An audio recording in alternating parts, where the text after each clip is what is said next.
有缘人。今天我们讲讲灵魂，了解了灵魂的本质，也就明白了宇宙诸天万界万事万物的真相。灵魂的真相一直都是宇宙诸天万界的不传之秘，除了少数顶级文明之外，宇宙中大多数世界都将灵魂的秘密视为天机。换句话说，绝大多数高级世界的生灵也并不知晓灵魂的隐秘。也许有人会问，既然是天机，为什么还要公布出来呢？你又是怎么知道这个天机的呢？其实选择公布出来的原因也很简单，大家选择玩一款游戏的目的是为了开心。我们与造物主是一体，我们开心就是造物主开心。而现在我们这个世界大多数人对这款游戏的感觉是不开心。这个世界充斥着太多的压力、无奈、痛苦、悲伤等负面情绪，可是我们早已根深蒂固地将这款游戏当成真实的存在，已经没办法找到出路。无数人发出内心的呼唤，希望得到救赎。正是因为这种呼唤，让造物主安排无数分身来到我们中间，帮助大家走出这种尴尬的境地。这个世界的生灵已经积累了足够多的负面体验，该到了体验美好的时候了。这个宇宙游戏的设定背景是二元对立，没体验过贫穷便不知富裕的感觉。我们都是被放在这个穷乡僻壤的游戏场景中穷养的孩子。现在我要告诉大家，我们所有人都是富二代，我们的老爸与宇宙顶级文明的老爸是同一个，都是造物主。而决定把我们放在穷乡僻壤中穷养的不是别人，正是我们自己的决定。我们是这个宇宙中最勇敢的孩子，敢于直面惨淡的人生，敢于挑战宇宙中最艰苦的环境。千万不要认为我们此刻是宇宙低等文明，就觉得不如别人，低人一等。恰恰相反，我们选择的是地狱级难度。光只有在最黑暗的环境中才能成为最耀眼的存在。如果光生活在一片光明之中，它的存在感和幸福感都会大为降低。正如从小生活在皇宫里的公主，如果她没有接触过外面的生活，她不会觉得生在帝王家有什么好。很多人有过被高级文明请去做客的经历，当这些人获得高级生灵才有的能力时，他们兴奋得难以言表。而对于高级生灵而言，一切早已习以为常，也是这个道理。所以只有经历过没有，才会明白有的真正含义。这就是我们当初选择来到这个二元对立世界的意义。当然，光在黑暗之中也会有被吞噬的风险，而事实也确实如此。很多光被吞噬了，但依然有很多光在苦苦地坚持。这些光就包括屏幕前的你。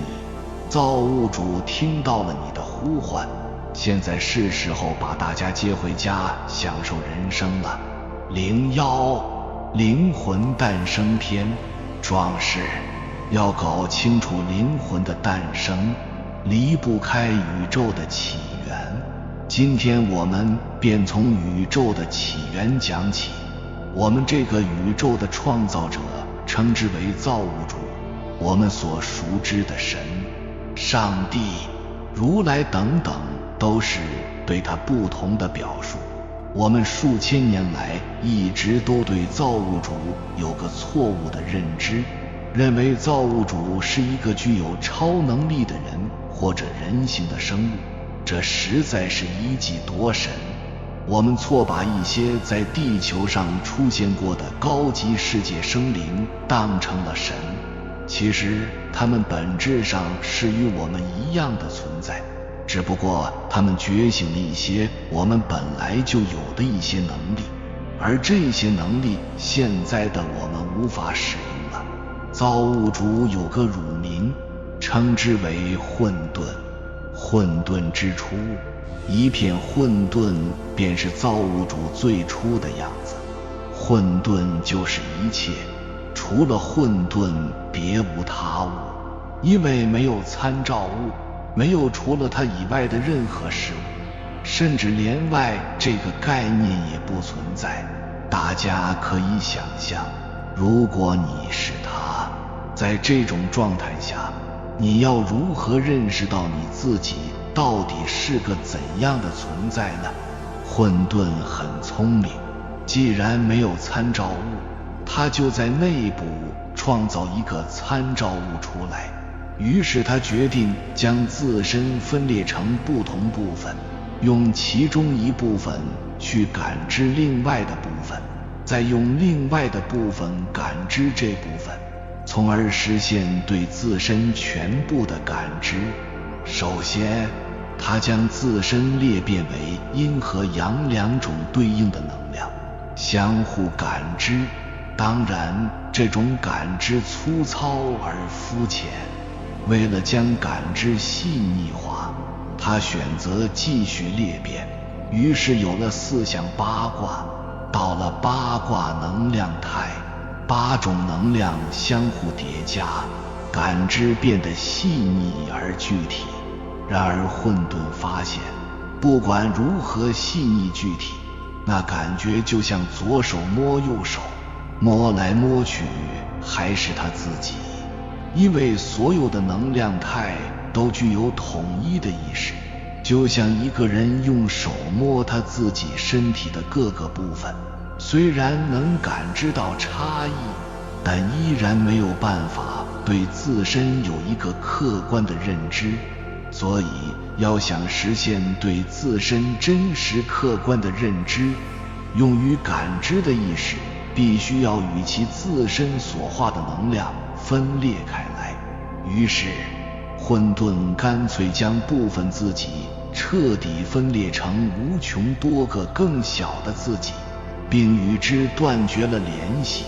这个过程有点像生孩子，被分裂出来具有独立意识的部分被其称之为灵魂，用具有独立意识的灵魂再去感知混沌其他部分所化的能量时，便有了一个外的概念，感知变得真实而客观。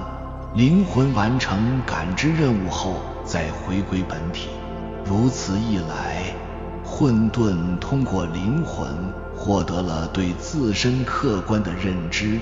这个过程虽然有些复杂，但对于混沌来说只是一瞬，这一瞬被我们称之为创世。这个混沌有了一个新的名字，叫造物主。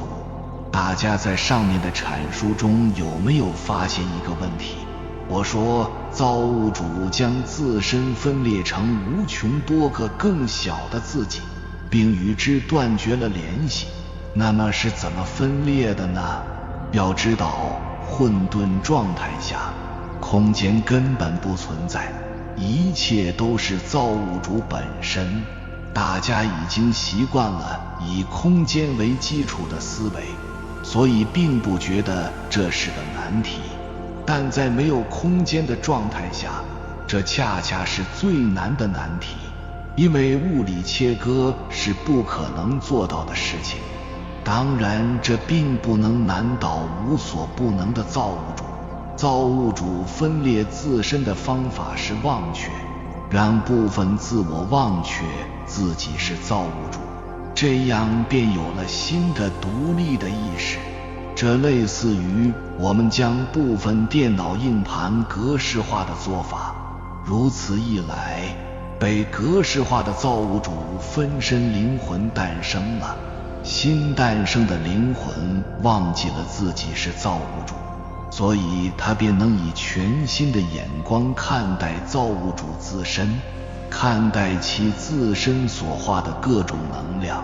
失去造物主记忆的灵魂以为自己是独立的个体，但实际上他与造物主从未分开过，只是他感知不到罢了。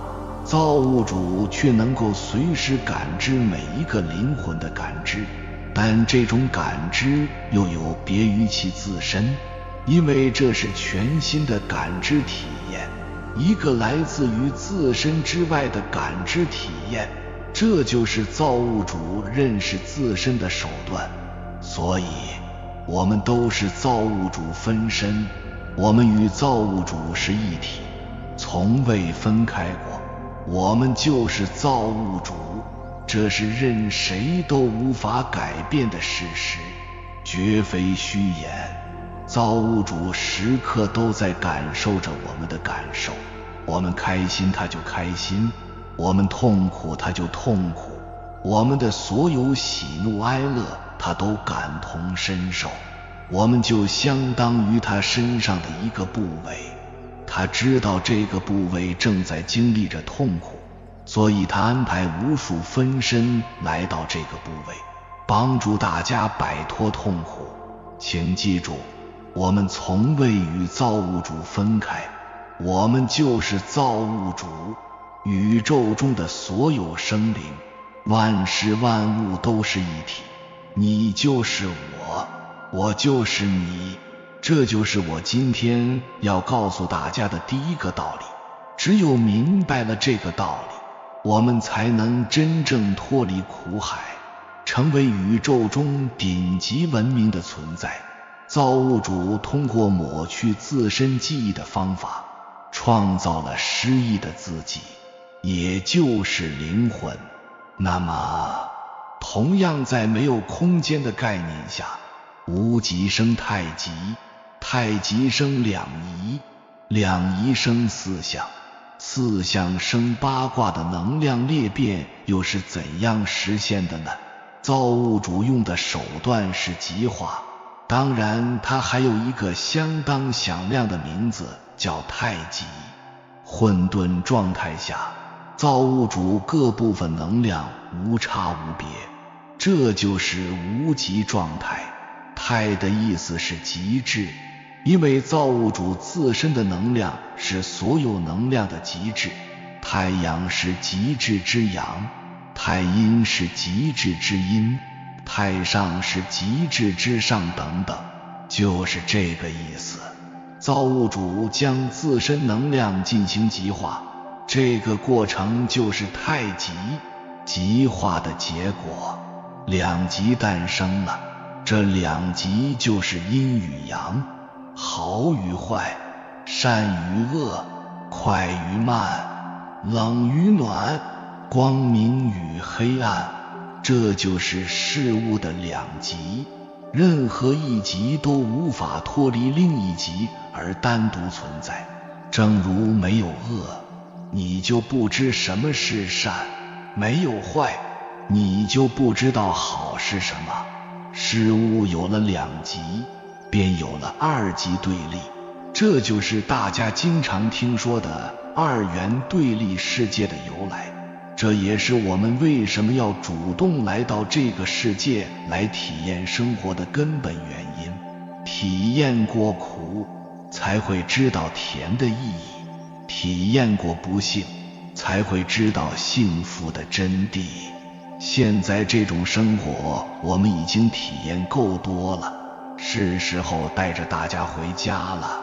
下面我就教给大家如何踏上回家的路。现在我们已经知晓善恶、好坏、光明、黑暗，本质上是同一种能量的两极，它们是事物的一体两面。正因为它们是同一种能量，这就给了我们选择的机会。例如，我们之所以会体验贫穷，就是因为我们自身有这种能量，我们自身有什么样的能量，就会显化这种能量对应的相。当我们与这种能量的相发生相同频共振时，一切对我们发生了，这就是体验，这就是生活。现在我们知道了，贫穷和富裕是同一种能量。拥有这种能量的我们，既可以选择贫穷的相来显化，也可以选择富裕的相来显化。这就是造物主赋予我们的自由意志。当初我们来到这个世界的目的，是通过体验贫穷来获得富裕的幸福感，所以我们选择了贫穷的相来显化。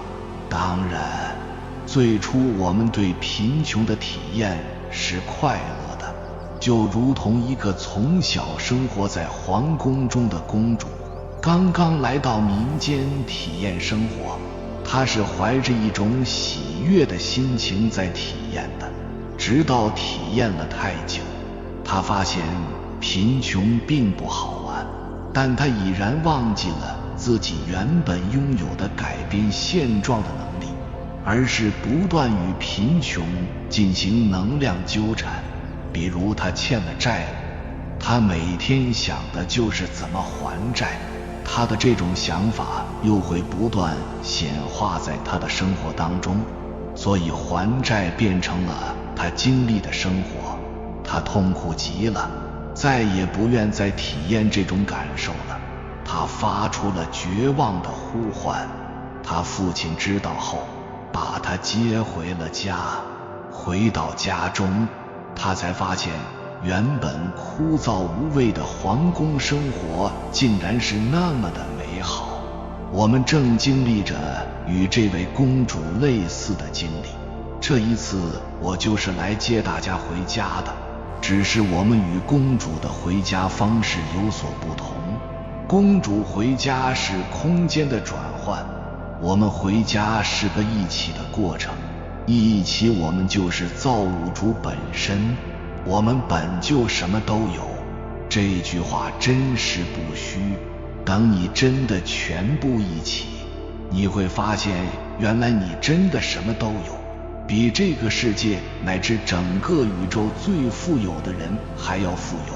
当然，在大家还没有忆起这个真实身份的时候，我要教会大家摆脱痛苦的方法。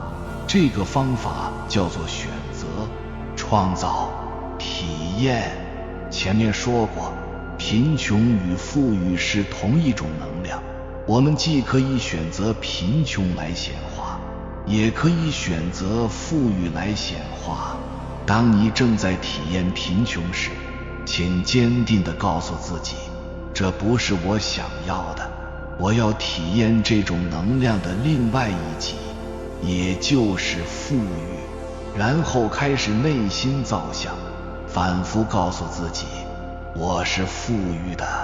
你所见所闻，所有你认为富裕的生活，你都坚定地认为那就是我，直到你无比坚定地相信自己拥有富裕时，富裕的景象中会在你的生活中为你展现。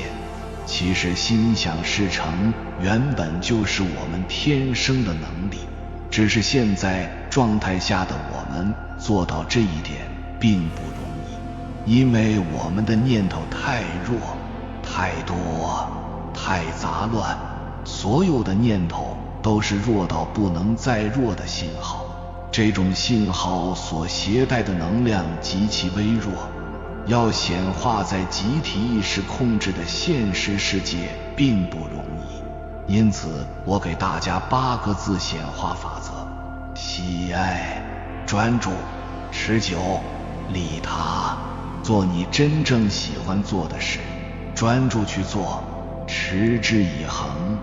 行动是比思维更强、更稳定的能量。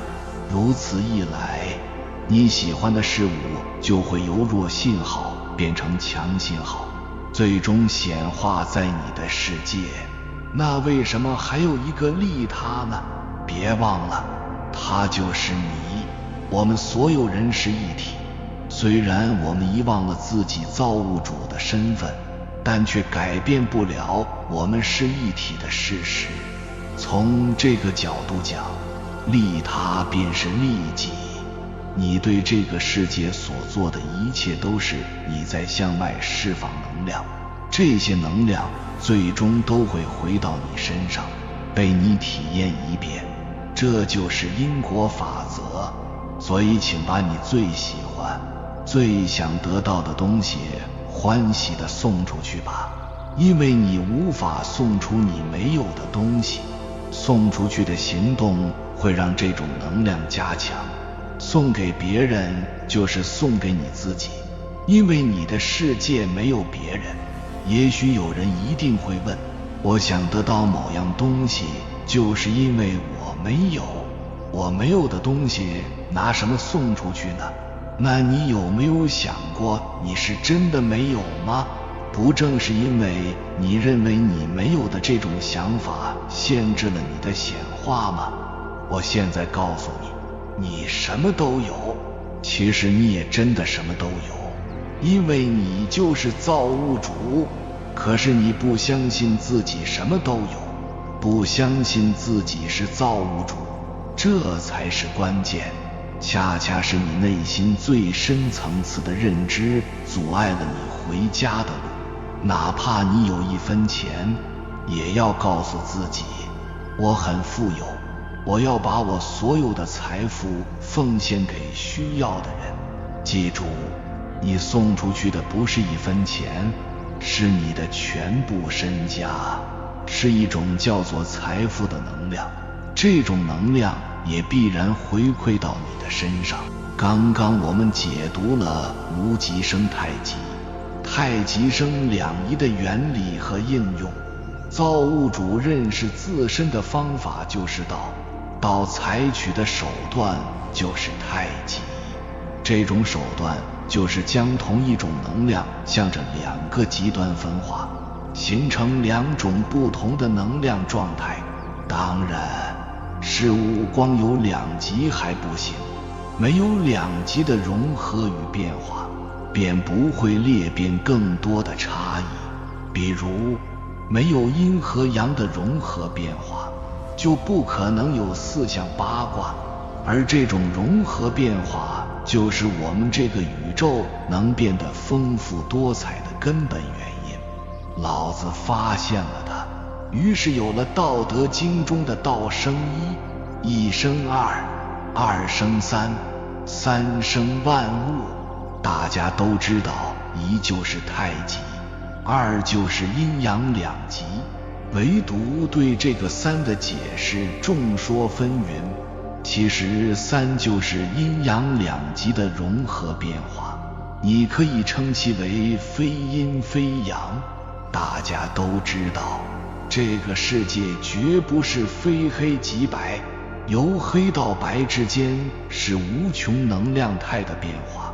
正因为有了这种变化，才有了丰富多彩的大千世界，而这就是造物主的创世密码。有了这个3，阴阳2种能量态得以旋转叠加，于是有了4象8卦。如果用 A、B 代表阴阳，4象8卦的数学表达便是 A 加 B 的平方和 A 加 B 的3次方的展开式。从此，造物主将自身化成了双螺旋结构的能量长蛇，由内而外盘踞着，直到无穷无尽。这个形状大家想到了什么呢？没错，这就是真实的宇宙。一切都是造物主自身，一切都是能量。那么我们看到的宇宙那么多星球，星系又是怎么来的呢？接下来我们就来讲讲我们生活的这个有着无数星球星系的宇宙的来历。创世初期，一切都是能量态，灵魂感知其他能量的方式是同频共振。为了让感知更加真切具体，混沌制定了显化法则。当灵魂的感知频率与被感知的某一频段的能量频率同频共振时，便会显化。正是由于显化法则具有无尽虚空、无数星球、星系的显化宇宙诞生了。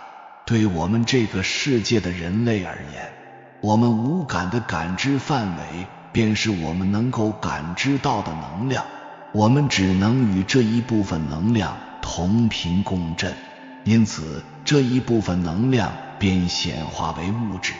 当然，物质的形态会随着集体意识的认知改变而改变。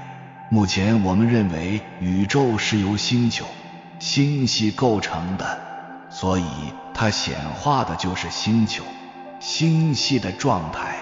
但我们无感感知的能量范围极其有限，所以我们感知不到的能量范围非常大，这一部分能量就不会显化在我们的世界，我们感知不到的部分就被我们定性为空。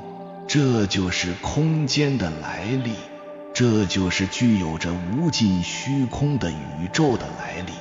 我们人类犯的最大的错误，就是将感知不到的定性为不存在，定性为空。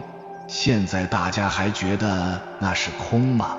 目前科学家们已经发现，我们能感受到的能量范围不到整个宇宙的4%，即便这个数字还有待商榷。别忘了，一切都是造物主自身，一切都是能量，无限的能量，哪里有真正的空间存在呢？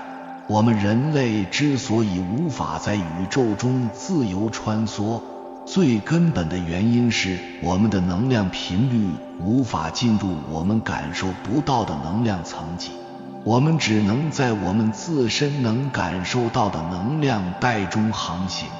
而那些外星飞船为什么可以瞬移？只因为它们进入了我们感知不到的能量之中。请记住，时间的本质是空间，空间的本质是能量，能量的本质就是造物主。我们与造物主是一体，我们与所有事物是一体。这个宇宙没有别人存在，一切都是我们自己，因为我们就是造物主。02灵魂的属性，万物一体。前面讲过，灵魂就是失去记忆的造物主分身，虽然失去了记忆，但并不代表它不是造物主，它具有造物主的一切属性，所以在感知造物主所创的大自然的同时，其自身也在进行着创造。由于灵魂都是独立意识，所以创造的事物显化频率各不相同，有的在高频段显化，有的是在低频段显化。说的通俗点就是，我创造的东西你感知不到，你创造的东西我感知不到，严重影响了彼此的感知和体验。于是造物主又创造了吸引力法则，把意识频率相近的灵魂吸引到一起进行集体创造，这样所创造的事物彼此能够感知到，为相互体验差异提供了条件。如此一来，不同频段的造物变得集中而稳定，造物主将这个整体的创造场景起了个名字叫宇宙，而各个意识频率集中的区域，其称之为世界。除了创造属性外，灵魂也可以像造物主一样分裂自身，去感受它以及造物主创造的不同的世界。举个例子来说明，创世之初，某个顶级世界的灵魂，我们称之为它能量很大，除了裂变很多分身在自己的世界体验外，他还想体验一下其他频率的世界，于是他又裂变了分身闭合息到高级世界体验。我们前面讲过，裂变灵魂分身的方法是抹去记忆，所以闭合息的记忆中，他们是出生在高级世界的独立生灵。闭合息的能量也很强大，他们除了在自身世界体验外，分别裂变了分身 D 和 FG 到地球体验，成为地球的生灵。那么问题来了，地球生灵 DEFG 是什么关系呢？在他们各自看来，他们是独立的个体，但在 BC 眼中， D 和 B 是同一个灵魂，他们是一体，而 FG 和 C 是同一个灵魂，他们是一体。那在 A 眼中呢？他们都是一体，都是他自己。那么在造物主眼中呢？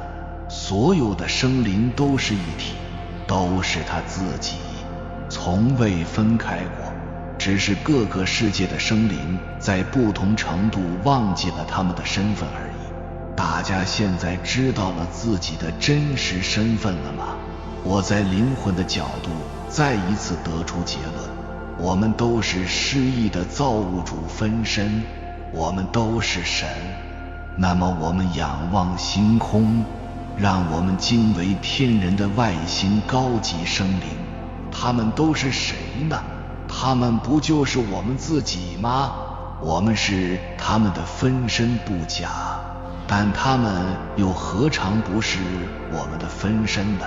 现在大家知道为什么外星高级生灵会选择无偿地帮助我们，而不会有敌意了吗？灵魂除了创造和分裂属性外，还有融合属性。当然，这个融合属性和分裂属性一样，都是相对属性，因为所有灵魂从未真正分离。那么如何理解融合属性呢？我们还继续上面举的例子。D 来到地球后，分别转世为一男一女，由于他们是同一灵魂转世，所以他们的灵魂频率极其接近，哪怕受到各自身世的影响，让他们都有了一些改变，但根据吸引力法则，他们终将相遇，也必然相遇。相遇的那一刻，他们都有一种感觉，那是一种难以言表的亲近与和谐，这就是灵魂相融的感觉。不知真相的他们以为这是一见钟情，于是他们相爱了，并组建家庭，走完了一生。而在这一生之中，他们的灵魂很大一部分都是融合在一起的。当然，这种情况不光会出现在夫妻身上，还有可能是一生的挚友，甚至一生的宿敌。我们在前面讲过，好与坏，善与恶，是同一种能量的两极，相同频率的灵魂做出的选择未必相同。如果选择的恰恰相反，那就是羁绊一生的冤家或者宿敌。现在大家明白了吗？不管是相伴一生的夫妻、挚友，还是冤家、宿敌，你们都是最亲近的人，甚至你们都是同一个灵魂。下面我再揭示一个天机，凡是你能感知到的一切都是你灵魂融合的结果，否则你根本感知不到。这就是能量纠缠，因为只有同频的能量才能纠缠，这种能量纠缠程度不同，决定了缘分的大小，有些只是一面之缘，有些则是莫逆之交。而这种能量纠缠就构成了这个世界的能量矩阵，也叫集体意识。下面我将再次拔高，能听懂的，你的人生将从此发生质的飞跃。我们这个宇宙所有的灵魂都是造物主自身演变而来，本质上都是同一种能量，唯一的区别是能量的振动频率不同。正如在沙滩上，我们利用沙子捏出各种形状，但它们的本质都是无差无别的沙子。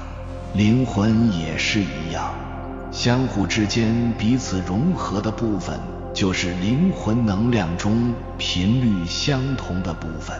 这部分能量显化出来，就是它们在彼此世界中的像。再以地义为例，融合的部分就是他们夫妻共同的生活，没有融合的部分是他们各自的生活，可能会与别的灵魂融合，演变为同事关系、朋友关系等等。大家回想一下，中学几何中几个圆相交求阴影部分面积的画面，我们就把这些圆想象成灵魂。我们能感知到别人的部分就是相交的阴影部分，阴影以外没有融合的部分我们感知不到，那就是他们各自的生活。比如作为夫妻，家的部分就是他们灵魂彼此融合的结果。如果他们没在一起工作，各自在工作岗位上的部分就与配偶无关，而是各自与公司老板、同事融合的部分。由于每个灵魂的频率都不是单一频率，而是一个频宽，所以我们会与不同的人有交集。交集的部分就是阴影部分，这部分既是别人又是我们自己。现在我们只看回自己这个圆，我们在圆中看到的别人是谁呢？可以说是别人的像，但同时不也是我们自己吗？如果你理解了这一点，再继续深入，你在生活中遇到的形形色色的人事物是谁呢？不正是我们自己吗？你对别人所做的事情又是在对谁做呢？不还是我们自己吗？你伤害别人伤害的是谁？你付出爱又是在对谁付出？你的世界有别人吗？这就是灵魂融合的真正意义。我们在生活中遇到的一切都是我们内心或者内在认知的投影，都是我们自己，便是这个意思。内心一变相就变，所以改变内心就是在改变我们的世界，就是在改变生活。今天讲的内容有点多，能理解的部分恰恰就是你能同频共振的部分。我们每个人都有兽性，也都有神性，关键是你选择哪部分作为你自身的能量主体。随着你灵魂频率的不断提高，你会发现你理解的内容将越来越多，这些视频对你的一生都会有指导意义。有时你甚至会发现我讲的内容会有矛盾的地方，但随着你理解的深入，你终将发现它们并不矛盾，因为这个宇宙就是个矛盾对立统一体。不同的能量频率下，哪怕对同一事物的理解也会充满着矛盾。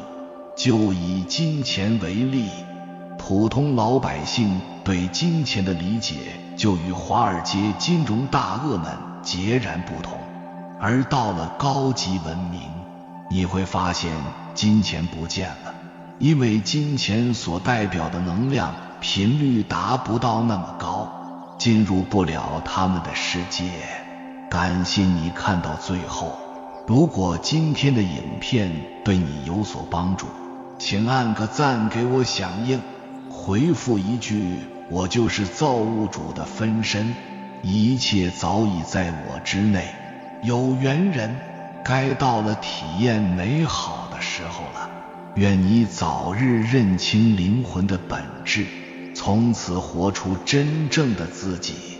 还没有订阅频道的，请点击右侧的订阅按钮，与我们建立更深的连接，随缘加入会员，与同频之人共修福报，随喜转发，传播善知识，功德无量。